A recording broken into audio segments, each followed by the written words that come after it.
اپنے پروردگار کے نزدیک اتنی حقیر ہوگی کہ اسے نصف یوم کی بھی مہلت نہ دے؟ اب یہ تو ہے حضور کا فرمان۔ سعد بن ابی وقاص نے جب یہ بیان کیا، اور یہ مشکوٰۃ شریف میں روایت موجود ہے، صحیح روایت ہے، تو لوگوں نے پوچھا ان سے کہ یہ نصف یوم سے کیا مراد ہے آپ کے خیال میں؟ تو انہوں نے فرمایا 500 سال۔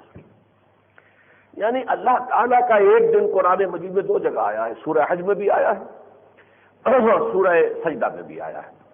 اللہ کا ایک دن 1000 برس کے برابر ہے، جو تمہارے حساب سے 1000 برس ہوتے ہیں۔ اسی حوالے سے جب امت مسلمہ کی عمر 1000 برس ہو گئی تھی، اور یہ Akbar Azam Mughal, the great Mughal emperor, اس کا دور تھا، تو یہ فتنہ اٹھا تھا کہ یہ دین جو ہے اسلام، محمد کا دین، یہ تو 1000 سال کے لیے تھا، دین مکمل، دن پورا ہو گیا اللہ کا، یہ دین بھی ختم ہو گیا۔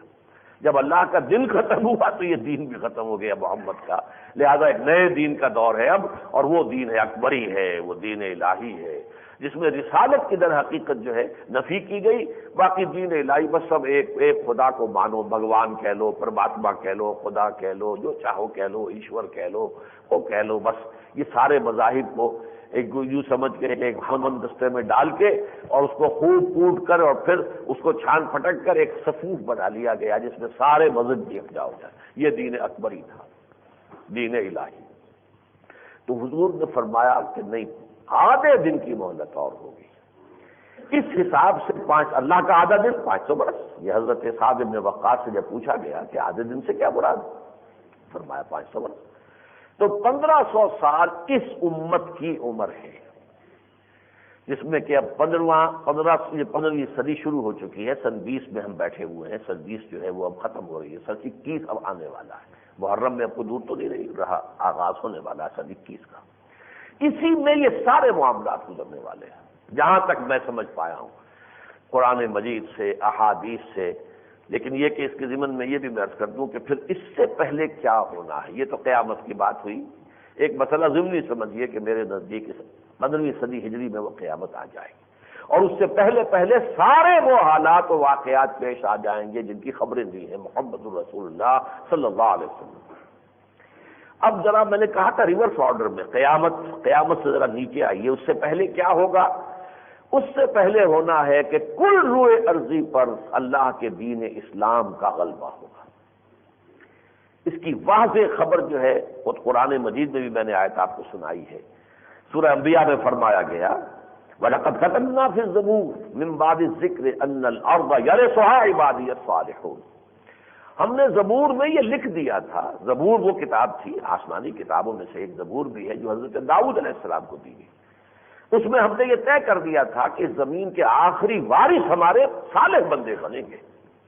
گویا کہ پوری زمین جو ہے ایک وقت آئے گا کہ صالحین جو ہیں، اللہ پر ایمان رکھنے والے، اللہ کی اطاعت کرنے والے، اطاعت گزار بندے جو وہ اس کے وارث ہو جائیں گے۔ ان فی ھذا لبلاغا لقوم عابدین، اور اس میں اصل میں تبلیغ ہے، ابلاغ ہے، بات کو پہنچا دینا ہے کہ لوگ سمجھ لیں کہ یہ ہو کر رہے گا۔ وہ لوگ کہ جو واقع تک عبادت گزار ہیں، اللہ کی بندگی کا دم بھرنے والے ہیں۔ اور اس کے ساتھ ہی وہ آیت آ گئی کہ جس میں اصل میں اس کا ثبوت ہے کہ پوری دنیا پر حضور کا لایا ہوا دین غالب ہوگا۔ وما ارسلناک الا رحمۃ للعالمین، اے محمد ہم نے آپ کو تمام جہان والوں کے لیے بھیجا ہے، ہم نے کوئی آپ کو عربوں کے لیے تو نہیں بھیجا۔ یہ ضرور ہے کہ ابتدائی آپ کے مخاطب جو ہیں وہ عرب ہیں۔ هو الذی بعث فی الامیین رسولا منہم یتلو علیہم آیاتہ ویزکیہم ویعلمہم الکتاب والحکمہ وإن كانوا من قبل لفی ضلال مبین وآخرین منہم لما یلحقوا بہم۔ گویا کہ یہ امت جو ہے یہ 2 حصوں پر مشتمل ہے، ایک امیین جن میں سے خود حضور بھی تھے، انہی میں سے تھے عرب بنی اسماعیل، اور ایک آخرین جو آئیں گے، ابھی شامل ہوں گے، ابھی شامل نہیں ہوئے، ہوتے رہیں گے۔ اس لیے کہ آپ عربوں کے بعد پھر ایرانی ایمان لے آئے، شامی ایمان لے آئے، مصری آ گئے، اور پھر اس کے بعد ترک آ گئے، ہندی آ گئے، سندھی آ گئے، سوڈانی آ گئے، پوری دنیا جو ہے یہ دائرے کھینچتے چلے گئے۔ یہ آخرین ہیں تو انہی میں سے، اسی امت کا حصہ ہے، لیکن یہ ہے کہ یہ ابھی تک شامل نہیں ہوئے تھے۔ ابتدائی جو بعثت تھی حضور کی بنیادی، وہ بعثت تھی بنی اسماعیل کے لیے، امیین کے لیے۔ تو چونکہ یہ چیز قرآن مجید میں اس آیت میں بھی آئی، اور ویسے یہ ہے کہ احادیث نبویہ میں اس کی بڑی واضح صراحت موجود ہے۔ قرآن مجید میں ایک دوسرے اعتبار سے صغرا کبرا موجود ہے، یہ میں نے کئی دفعہ عرض کیا ہے۔ صغرا کبرا کہتے ہیں کہ آپ منطق میں دو چیزوں کو جمع کر کے تیسرا نتیجہ نکالتے ہیں۔ استحضار المعرفتین لحصول المعرفت الاخری، یہ ہے منطق۔ دو حقیقتیں ہیں، انہیں سامنے رکھیے تو ان سے تیسری حقیقت تک پہنچنے کی کوشش کیجئے، یہ منطق کا فعل ہے۔ الف برابر ہے بے کے، بے برابر ہے جیم کے، لہذا الف برابر ہے جیم کے، اب یہ نتیجہ نکل آیا۔ معرفتین کیا ہے؟ الف برابر ہے بے کے، ایک، یہ صغرا ہو گیا۔ کبرا کیا ہے؟ بے برابر ہے جیم کے، یہ کبرا ہو گیا۔ صغرا کبرا جوڑیں گے تو نتیجہ کیا نکلا؟ الف برابر ہے جیم کے۔ تو یہ صغرا کبرا قرآن میں موجود ہے۔ وہ کیا ہے کہ 3 دفعہ فرمایا هو الذی ارسل رسولہ بالہدی ودین الحق لیظہرہ علی الدین کلہ، وہی اللہ جس نے بھیجا ہے اپنے رسول کو صلی اللہ علیہ وسلم الہدی اور دین حق دے کر تاکہ غالب کرے اسے کل کے کل دین پر۔ گویا کہ مقصد بعثت محمدی غلبہ دین ہے۔ 5 مرتبہ یہ فرمایا، اگرچہ الفاظ بدل کے آئے ہیں، جیسے کہ ایک آیت یہی جو میں نے آپ کو سنائی، وما ارسلناک الا رحمۃ للعالمین، سب سے زیادہ صریح آیت جو ہے آیت نمبر 28 سے سورہ سبا کی، وما ارسلناک الا کافۃ للناس بشیرا ونذیرا، اور اے محمد ہم نے نہیں بھیجا ہے آپ کو مگر تمام انسانوں کے لیے بشیر اور نذیر بنا کر۔ تو یہ اور مختلف انداز میں آیا ہے۔ اس حوالے سے اس صغرا کبرا کو جوڑیے کہ صغرا کیا ہے؟ مقصد بعثت محمدی غلبہ دین ہے۔ کبرا کیا ہے کہ حضور کو بھیجا گیا تمام عالم انسانیت کے لیے، تو دونوں کو جوڑیں گے تو نتیجہ نکلے گا کہ حضور کی بعثت کا مقصد اس وقت پورا ہوگا جب کل روح انسانی پر، کل عالم انسانی پر، کل روح ارضی پر اللہ کے دین کا غلبہ ہو جائے۔ یہ اس کا انیویٹیبل لاجیکل رزلٹ ہے۔ باقی احادیث جو ہے وہ کئی دفعہ ہم نے آپ کو سنائی ہے، اور اب پرسوں انشاءاللہ جو جلسہ ہونے والا ہے الحمراء میں نوید خلافت کانفرنس، تو اس میں ہم پھر وہ کتابچہ جو ہے مفت تقسیم کریں گے بغیر کسی ہدیے کے، جن میں یہ احادیث ہیں جن کے بارے میں نے بارہا کہا ہے کہ یہ تو ہمیں حرز جان بنانی چاہیے۔ مایوسی کے اندھیاروں میں ہمارے لیے امید کا سہارا بننے والی یہ احادیث ہے کہ حضور فرماتے ہیں صلی اللہ علیہ وسلم کہ میرے دور سے لے کر قیامت تک 5 ادوار ہیں۔ بھئی یہ حدیث میں چونکہ پرسوں ہی وہ جلسہ ہو رہا ہے، میں آپ کو دعوت دیتا ہوں اس میں شرکت کی، تو وہاں یہ چیزیں آئیں گی۔ دور نبوت، پھر دور خلافت علی منہاج النبوت، پھر ظالم ملوکیت، پھر غلامی والی ملوکیت، پھر دور خلافت علی منہاج النبوت۔ یہ 5واں دور آنے والا ہے، آ کر رہے گا۔ غلامی کے 2 دور جو ہے ملوکیت کے گزر چکے ہیں۔ ایک پہلا دور تھا جس میں کہ بادشاہ مسلمان تھے، دوسرا دور وہ آیا کہ ہم انگریزوں کے غلام ہو گئے، فرانسیسیوں کے غلام ہو گئے، اطالویوں کے غلام ہو گئے، کوئی کہیں کا ڈچ جو ہے اس کے بادشاہ کا غلام ہو گیا، کوئی ولندیسی کا غلام ہو گیا۔ یہ ہوا، تو یہ 2 ادوار گزر چکے ہیں۔ اگرچہ دوسرے دور کا ابھی ایک تتمہ باقی ہے کہ عالمی مالیاتی استعمار جو ہے وہ ابھی اپنے پنجے گاڑ رہا ہے اور آگے بڑھ رہا ہے، لیکن یہ ختم ہوگا۔ حضور نے خبر دی ہے ثم تکون خلافت علی منہاج النبوۃ، اور جب وہ خلافت علی منہاج النبوۃ آئے گی تو وہ 2 احادیث بارہا میں سنا چکا ہوں۔ حضور نے فرمایا ان اللہ زوالی الارض، اللہ نے میرے لیے ساری زمین لپیٹ دی، فرائے تو مشارقہا و مغاربہا، تو میں نے اس کے سارے مشرق بھی دیکھ لیے، سارے مغرب بھی دیکھ لیے۔ وَإِنَّ أُمَّتِي سَيَبْلُغُ مُلْكُهَا مَا زُوِّيَ لِي مِنْهَا، اور سن رکھو میری امت کی حکومت ان تمام علاقوں پر ہو کر رہے گی جو زمین کو لپیٹ کر مجھے دکھا دیے گئے۔ یہ شک کی گنجائش رہ سکتی ہے، اور یہ حدیث جو ہے مسلم شریف کی ہے۔ یہ درجہ دوم کے جو مجموعے احادیث کی ان کی نہیں ہے، درجہ اول صحیح بخاری صحیح مسلم، یہ ٹاپ کی 2 کتابیں صحیحین، یوں سمجھیے کہ یہ سب سے اونچی جو روایتیں اس میں آئی ہوئی ہیں ان میں کسی شک و شبہ گنجائش نہیں رہتی۔ ایک اور حدیث کہ زمین پر کوئی نہ گھر بچے گا نہ کوئی خیمہ بچے گا جس میں اللہ اسلام کا کلمہ داخل نہ کر دے۔ تفصیل جیسا کہ میں نے عرض کیا انشاءاللہ پرسوں وہ کتاب جب بھی آپ کو مل جائے گا۔ تو یہ ہے قیامت سے پہلے کا ایک واقعہ۔ یہ کتنے عرصے رہے گا؟ بعض روایات میں آتا ہے 40 برس کے لگ بھگ، لیکن ان دونوں کے درمیان بھی ایک چھوٹا سا وقفہ ہے، یعنی اس پورے عرضی پر اللہ کے دین کے غلبے اور نظام خلافت علی منہاج النبوت کے قیام کے بعد اور قیامت یا الساعہ سے پہلے ایک اور مرحلہ چھوٹا سا آئے گا درمیانی۔ وہ کیا ہوگا کہ ہر کمال را زوالے، جیسے حضور کے دست مبارک سے جو نظام قائم ہوا تھا خلافت علی منہاج النبوہ میں 30 برس قائم رہا، پھر اس میں زوال شروع ہو گیا، ایسے ہی اب بھی پھر زوال آئے گا۔ یہ تو اس دنیا کا اصول ہے، یہاں پر جو ہے کسی چیز کے لیے دوام نہیں ہے، ہر کمال راز زوال ہے۔ تو یہ پورے عرضی پر اللہ کے دین کا غلبہ جب ایک دفعہ ہو جائے گا اور وہ 40 برس کے لگ بھگ جو ہے قائم رہے گا اپنی پوری شان و شوکت کے ساتھ، پھر اس میں بھی زوال آئے گا، پھر فسق و فجور، پھر کفر، پھر شرک، یہ پیدا ہو جائیں گے۔ تو اب جو قیامت آنے سے پہلے پہلے ایک ہوا ایسی چلے گی ایک وقت میں کہ تمام اہل ایمان کی جانیں بڑی آرام سے نکل جائیں گی، جیسے کہ حدیث میں آتا ہے کہ بندہ مومن کی جب جان نکلتی ہے تو ایسے جیسے کہ ایک مشک ہے پانی کی بھری ہوئی، اس میں سے ایک قطرہ نکل گیا بس، جبکہ کافر کی جان ایسے کھینچی جاتی ہے کہ جیسے سیخ کے اوپر کباب تھا اسے کھینچا جاتا ہے۔ تو یہ جو ہوگا ایک وقت آئے گا ہوا چلے گی کہ جو اہل ایمان ہوں گے ان سب کے اوپر وہ بڑی خنک موت، ٹھنڈی موت، بغیر کسی شدت کے، بغیر کسی سختی کے آ جائے گی۔ اب دنیا میں صرف کافر رہ جائیں گے، فاسق، فاجر، کافر، مشرک، ان پر وہ شدائد آئیں گے کہ جس کا میں نے ذکر کیا، یا ایھا الناس اتقوا ربکم ان زلزلۃ الساعۃ شیء عظیم یوم ترونها تذهل كل مرضعة عما ارضعت وتضع كل ذات حمل حملها وترى الناس سكارى وما هم بسكارى ولكن عذاب الله شدید۔ اسی لیے میں نے نوٹ کرایا تھا کہ عذاب کے لفظ کو یہاں نوٹ کیجئے، یہ اللہ کا عذاب ہے۔ ظاہر بات ہے کہ اللہ کے عذاب سے اللہ کے نیک بندے تو بچیں گے نا، لہذا ان پر پہلے سے وہ آسان موت، بالکل اطمینان سے ایک ہوا چلے گی۔ حدیث میں آتا ہے کہ وہ ایسے ہوگا جیسے کہ جب بغل میں سے کوئی چیز نکل جاتی ہے، بس اس طریقے سے وہ جو ہے انسان اہل ایمان کی جانیں نکل جائیں گی اور ان شدائد اور مصائب سے وہ بچا لیے جائیں گے کہ جو زلزلۃ الساعہ کے وقت آنے والے ہیں۔ اچھا، یہ 2 دور ہو گئے، یا درمیانی تھوڑا سا دور اور بیان کر دیا، 3 کہہ لیجیے۔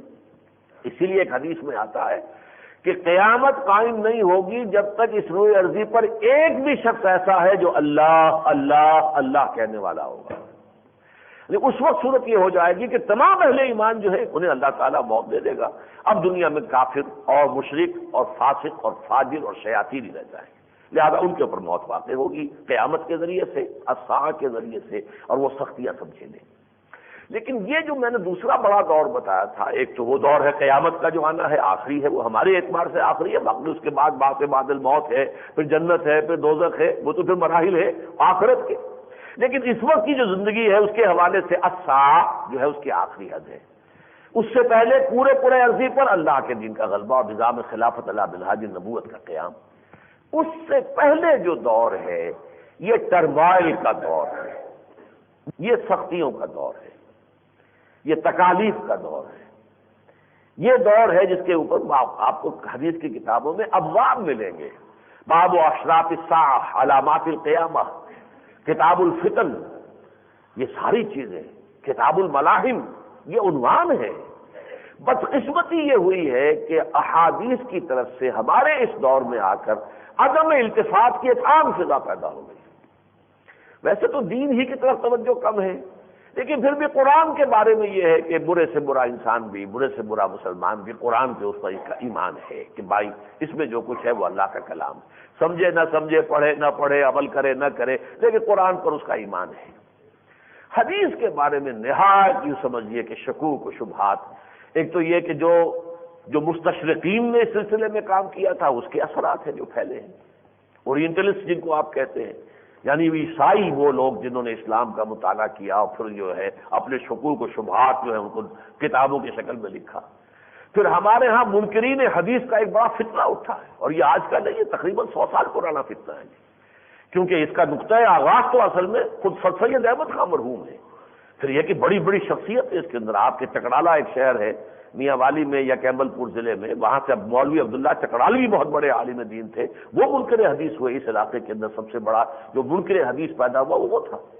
اسی گاؤں کے تھے پھر مولانا اعلیٰ یار چکڑالوی، جن کے یہ جو الاخوان تنظیم ہے، اکرم اعوان صاحب ان کے خلفاء میں سے ہیں، لیکن یہ کہ عبداللہ چکڑالوی بہت پہلے کی شے تھا۔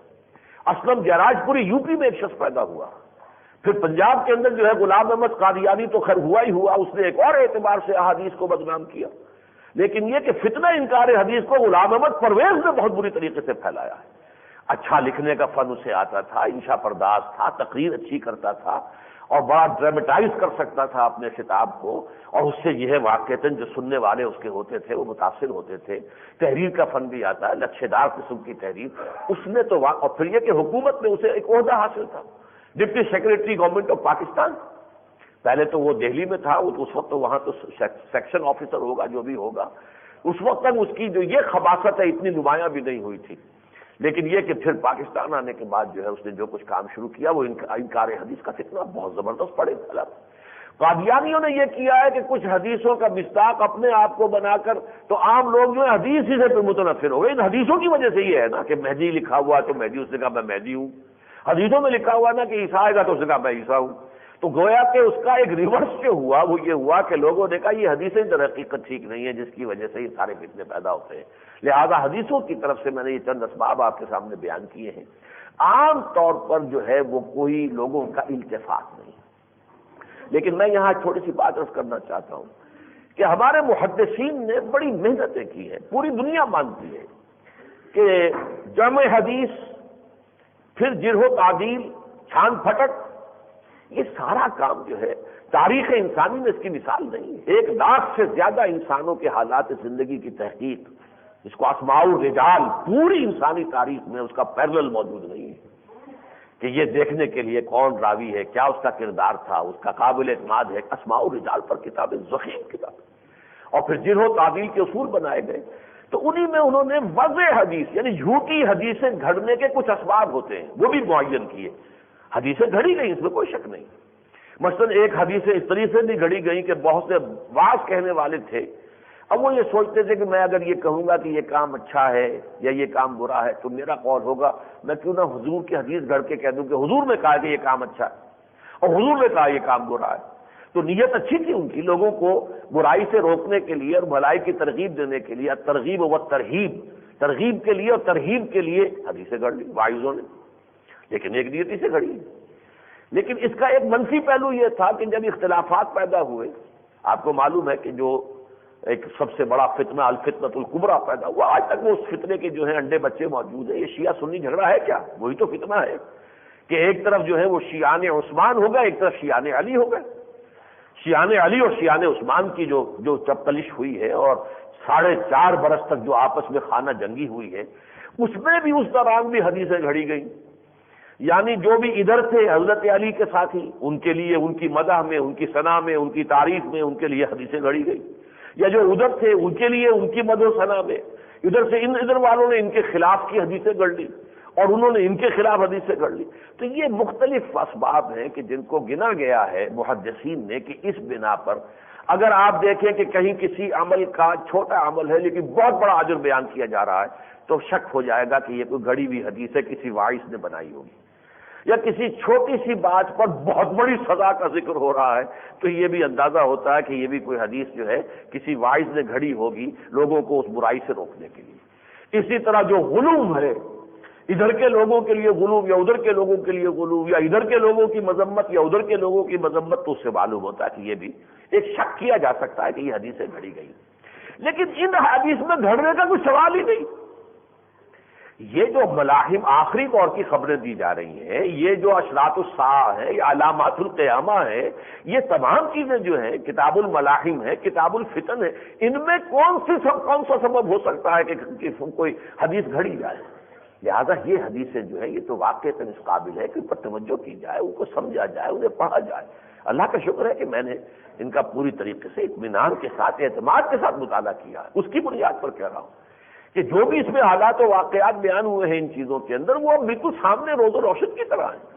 جیسے کہ لفظ آتا ہے حدیث کے اندر کا فلق الصبح، یعنی حضور پر جو وحی کا آغاز ہوا ہے، تو ام المومنین حضرت عائشہ صدیقہ رضی اللہ تعالیٰ عنہ بیان فرماتی ہیں کہ اول ما بدأ به النبی صلی اللہ علیہ وسلم، پہلی چیز جس کا آغاز ہوا وہ رؤیا صالحہ ہوتے تھے کہ آپ خواب میں چیز دیکھتے تھے کہ واقعہ ہوا ہے اور وہ چند دن کے بعد وہ واقعہ جوں کا توں دنیا میں ظہور پذیر ہو جاتا تھا، اور ایسے ہو جاتا تھا کفلق الصبح، جیسے کہ سورج طلوع، جیسا کہ صبح جو ہے طلوع ہوتی ہے، اس طریقے سے وہ واقعہ جو ہے وہ عالم واقعہ کے اندر پیش آ جاتا تھا۔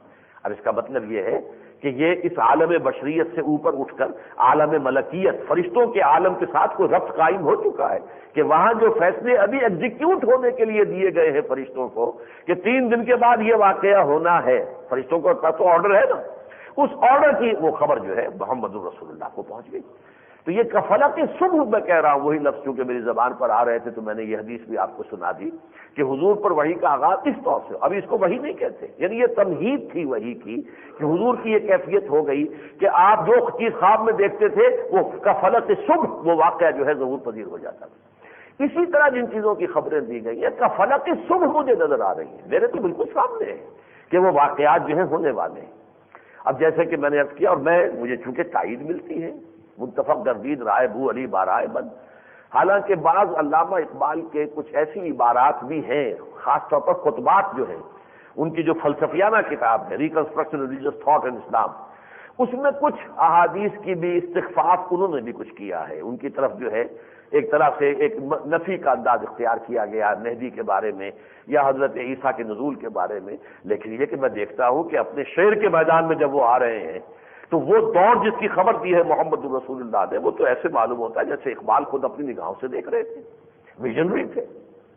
آسماں ہوگا سحر کے نور سے آئینہ پوش، اور ظلمت رات کی سیما پا ہو جائے گی، پھر دلوں کو یاد آ جائے گا پیغام سجود، پھر جبیں خاک حرم سے آشنا ہو جائے گی۔ محو حیرت ہو کہ دنیا کیا سے کیا ہو جائے گی، آنکھ جو کچھ دیکھتی ہے لب پہ آ سکتا نہیں، محو حیرت ہوں کہ دنیا کیا سے کیا ہو جائے گی، اور شب گریزاں ہوگی آخر جلوہ خورشید سے، یہ چمن معمور ہوگا نغمہ توحید سے، پورے کرے ارضی کے اوپر اللہ کی حکومت، اللہ کا غلبہ، اور وہ جو کنگڈم آف ہیون آن ارتھ یہ قائم ہوگی۔ یہ عقیدہ اگرچہ عیسائیوں کا بھی ہے، لیکن ان کا وہ عجیب کوئی ایک ذرا فلسافیکل اور کوئی اسپرچول قسم کی کنگڈم ان کا وہ نقشہ پیش کرتے ہیں، لیکن ہمارے ہاں تو صاف احادیث کے اندر ہے کہ واقعتاً وہی خلافت علی منہاج النبوہ جو حضور نے قائم کی اور 30 برس آپ کے بعد قائم رہی، دوبارہ دنیا میں آئے گی اور پوری دنیا میں آئے گی اور 40 برس قائم رہے گی۔ اس کی خبر دی ہے حضور صلی اللہ علیہ وسلم اس حوالے سے۔ لیکن اس سے پہلے جو میں نے کہا ہے یہ ٹرموائل کا دور ہے، اس ٹرموائل میں بڑی بڑی جنگیں بھی ہونی ہیں، بڑے بڑے فتنے آنے ہیں، ان میں بہت بڑی جنگ ہوگی ملحمۃ العظمیٰ